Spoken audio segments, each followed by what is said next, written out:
Patients who suffer from cardiogenic shock have distinct coexisting signs and symptoms indicating their cardiac dysfunction. In a thorough patient assessment, we will find many of the following clinical indicators. Signs and symptoms at the bedside include noticing the blood pressure and the absence of hypovolemia. You also may notice your patient's skin has become cyanotic and that their patient's skin is also cool to the touch. You may also notice the patient has a slight mental change.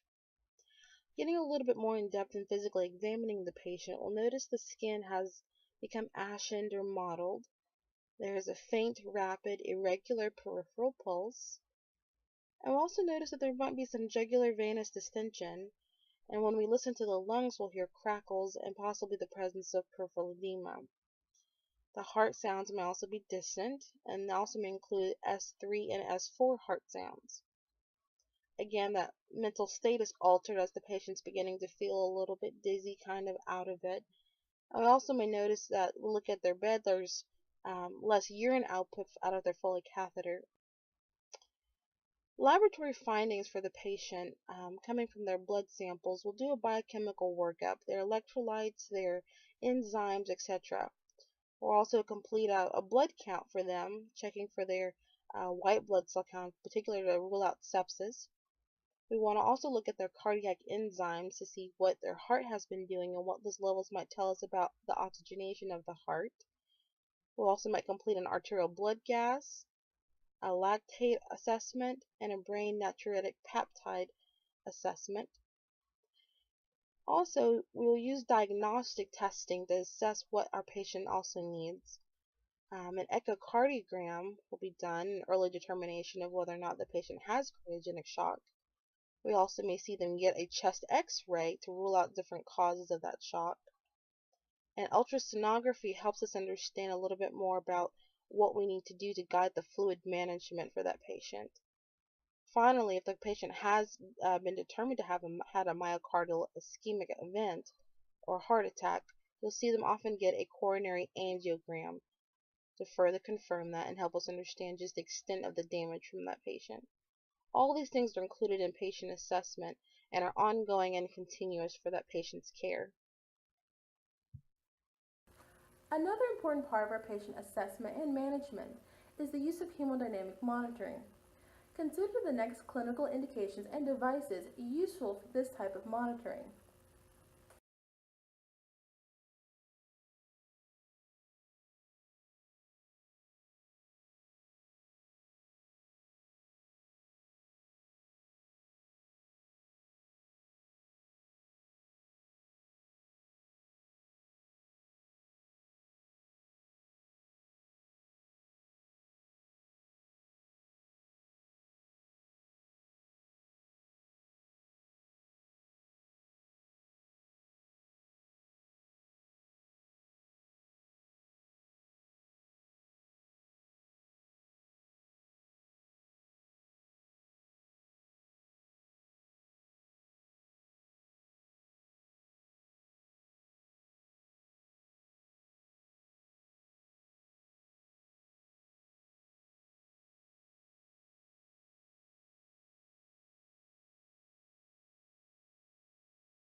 As you can see here highlighted on that first row in the red box, these are some of the typical effects of shock on hemodynamic parameters that we're going to see from our patient.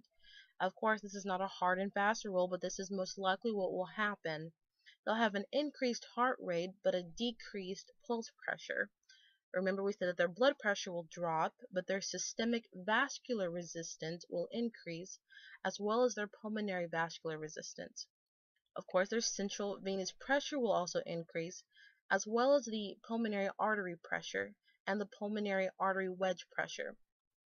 Of course, we talked about the heart not being able to effectively pump, so our cardiac output has decreased, as well as our systemic, central, and mixed venous oxygen saturation will decrease. There's not enough blood and oxygenated blood pumping through the heart to effectively oxygenate the tissues. After assessment and establishment of ongoing continuous hemodynamic monitoring, we can begin to review possible pharmacological options available for a patient. Let's consider the following medications. And please, be encouraged to look at reliable online resources that have more in-depth information regarding these medications. Of course, look for the dosaging, frequency, and modalities. So there are various different types of medicative drugs that we can give our patient to aid in their recovery, and we'll include a few different modalities at the very end. The first I'd like to bring up is clopidogrel, or Plavix. This is a platelet clotting inhibitor and helps reduce the risk of stroke and myocardial infarction in patients who've had one. We also have aspirin, which of course inhibits platelet clotting and improves the risk for stroke and myocardial infarction as well. Patients may also need a diuretic, or Lasix, which helps to decrease fluid retention, because remember we said we'd see some peripheral edema in our patient's assessment. There's also a drug called Natracor, which dilates the veins and arteries and helps decrease blood pressure, as well as helps decrease that pulmonary capillary wedge pressure. It also may help improve dyspnea in congestive heart failure patients.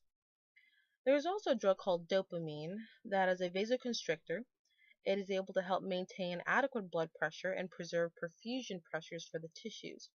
A low dose will stimulate renal or mesenteric vasodilation, but a higher dose will stimulate cardiac function and vasoconstriction.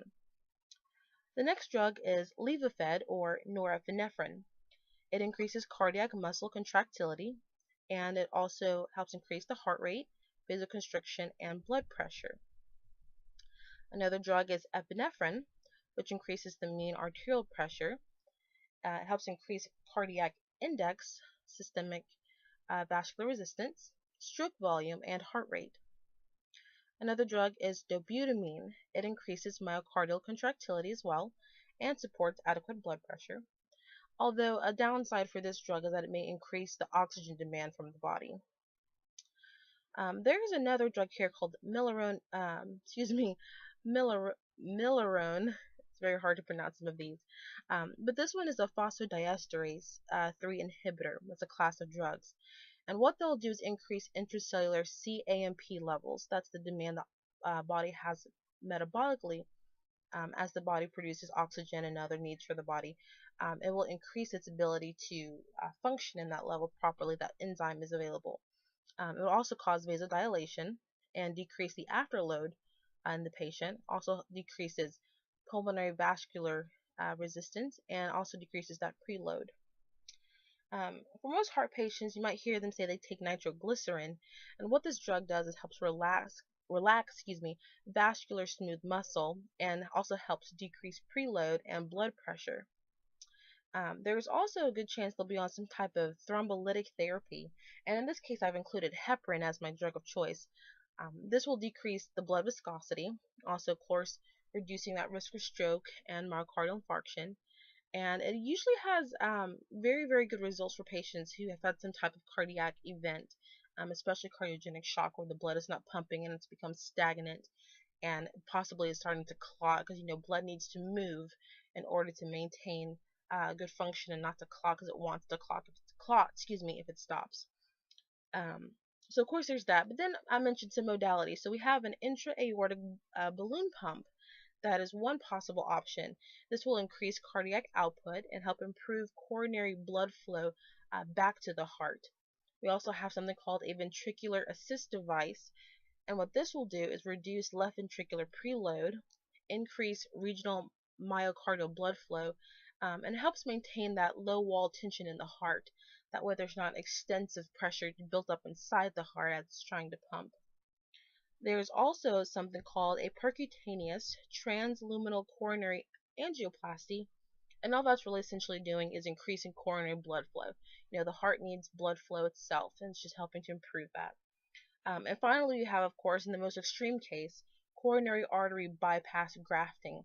You may also hear it called as a cabbage for short. And this actually is kind of discouraged due to the high mortality rate of a cardiogenically shocked patient. They are not really hemodynamically stable. And of course, this is something they may need in the future, but we want our patients to be as stable as possible so that they're able to come off bypass and are able to recover a little bit better, and their heart is able to function and have a little bit better prognosis at the end. So those are just some of the pharmacologic options we have, as well as some of the devices we might see used in the therapies to address our patient's need. Next, we will look at some very likely arterial blood gas anomalies, as well as some mechanical ventilation options. So you have to remember that arterial blood gas values will indicate the overall acid-base homeostasis and the level of arterial blood oxygenation for our patient. Patients with cardiogenic shock will often present with a metabolic acidosis, which will be more severe during a myocardial infarction. Acidosis will have a particularly harmful effect on heart function, and a base deficit elevation, plus or minus 3 millimoles per liter, correlates with the occurrence and severity of cardiogenic shock.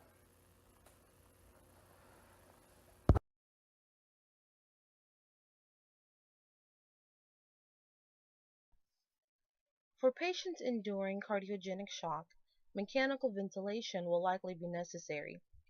It is imperative that the airway is protected and oxygenation is swiftly corrected before irreversible organ tissue damage ensues.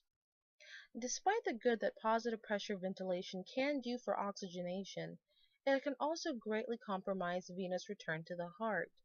Therefore, high flow oxygen would be better by comparison, but ensuring ventilation is imperative, as an altered mental status and increased CO2 buildup may cause the patient to stop breathing deeply or at all. Mechanical ventilation will help reduce ventricular preload and afterload and decrease the patient's work of breathing. Remember, cardiogenic shock is life-threatening.